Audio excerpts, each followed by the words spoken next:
ay tanse. Kasi po, sa mga ano kayo na bato mga pagpapatan niya ng wala na bato. Tama ba? Kasi wala na bato. So, pwede yung na lang. Pag po sobrang kapanda mo, ganito na po kasi tanse. Kasi namang walang ganito, di ba? Yun po yung mga na parang kalipang karo no, ng makina.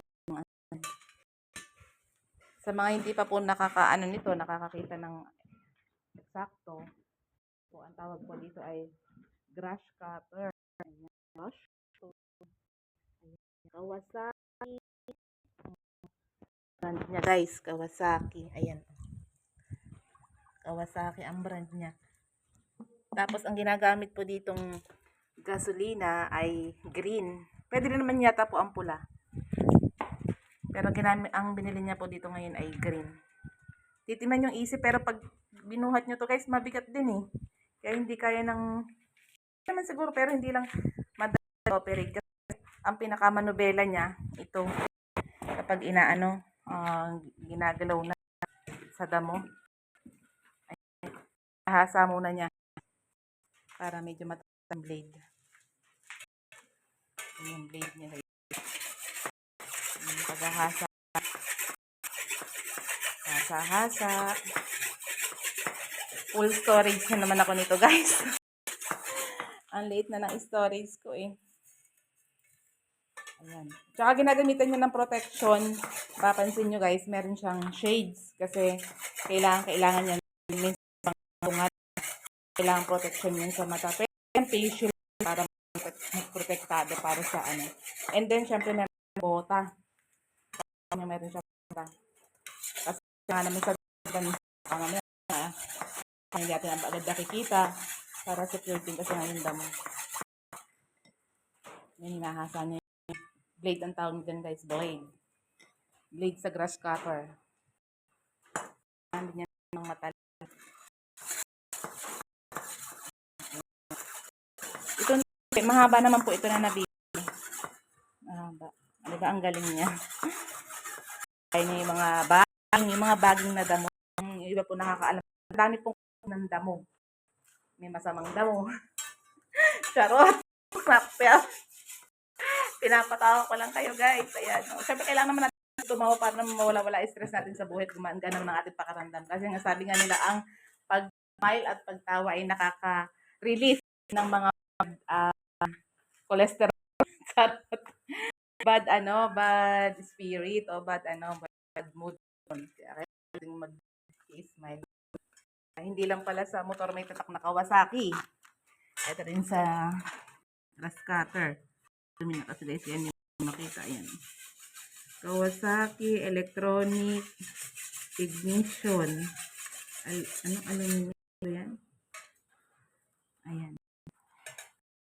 Tatandaan ko magkano lang to guys. ID. Mga dati pa magkano na to ngayon. Mga way back mga 8 years ago. Kasi dati ko nga diba farmers. 5,000 lang ang bill dito guys. Ewan ko lang sa ngayon kung magkano na. Yun lang yung na maibigay ko. At sa ito guys, pagdadamo dati kasi noon, mano-mano talaga ginagawa ng mga nagdadamong farmers. Ngayon nakaisip sila ng alternatibong mabilis gamitin. At yan na nga yung grass cutter. Kasi nung araw, ang ginagamit lang, nililingkaw, minamano-mano, nililingkaw yan, di ba Tata Mars? Nililingkaw, natabas, yan lang yung karaniwan dati sa bukid. Ngayon, syempre, nag-evolve tayo, nagkakaroon tayo ng upgrade. Sabi nga nila, upgrade.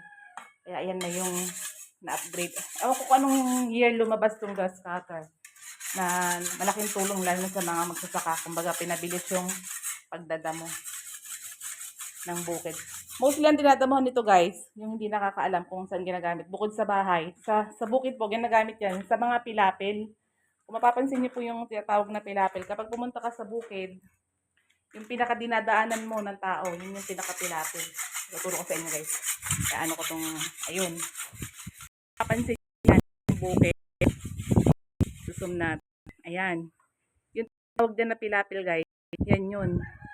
Yung mga touch may nabis nadaan yun sila pag dinadamuhan ka parang malinis yung bawat papel. Sabihin mga na yan guys, sabihin scatter yan. Ayan. Ayan yung gamit yung kapal na green na yan. Yan yung isang dapat gamitin ng grass cutter. Ayan po, ayan. Ganyan yan guys. Diba? Ayan po yung mga ginagamitan yan. Bukod sa panggamit sa bahay, mas mostly ginagamit yan sa bukid. Ayan guys, binabaklas na niya. Binabaklas. Nako, ayan naman yung kumakalembang tumutunog. Gastos na naman. Probinsya to guys, pero ang daming putok na akala mo nasa sa Manila. May taho, may may sambol, ice candy, halo. Ayan, nalaglag. Kailangan ba ng tulong, Tata Mars? Tulong? Hindi na. Ayan guys, ganyan yung ginagawa para mapalitan ng blade. Sigurado blurred na at puno na ang aking storage. Ayan, pihit-pihitin, paikot-ikutin. Nang lumuwag ang tornilyo, wag lang sa ulo. Eto. Pasok na bang komedyante? Pwede na ba? Yun naman. Pwede ba ito? O, yan, natanggal na ang tornilyo. Ayan. Papasakan ng ibang tornilyo para hindi na naglolo. Ayan, pasok na po yung blade. Ayan, medyo matalim. Mapapansin niyo medyo may kasi matalim na stock. Hindi talaga siya nagamit. Ayan. Si Tata Mars po ay matagal na naming kakilala at kapitbahay. Ayan, halos lahat po kami dito sa compound na to pag may mga kailangan siya yung kaagapay. Ayan. Tama ba yung pagating kaagapay? Sa magawaing malumanay. Ayan, inikot-ikot na nga po. Sige, ikutin mo. Ayan. Higpitan mo at kapag lumuwag yan, ikaw din ang mapapahamak. Kailangan secured na mahigpit. Ayan. Ayan. Naaalala ko yung tatay ko nung nung siya ay nabubuhay pa. Wala kaming problema sa pagdadamo sa paligid, sa bigas. Naka-stock naming bigas, talagang hindi sa pagyayabang, talagang hindi kami bumibili bigas. Na ilang taon, dahil nga po siya ay magsasaka. Talagang pag umani yun, talagang nakaipon na yung ilang kabanyang palay para sa susunod ulit na anihan. Kaya ang laki talaga ng kawalan pag tayo mahal sa buhay. Matututo na talaga tayong tumayo sa ating mga sariling paa. Lalo't may mga na tayong pamilya. Ay, oh.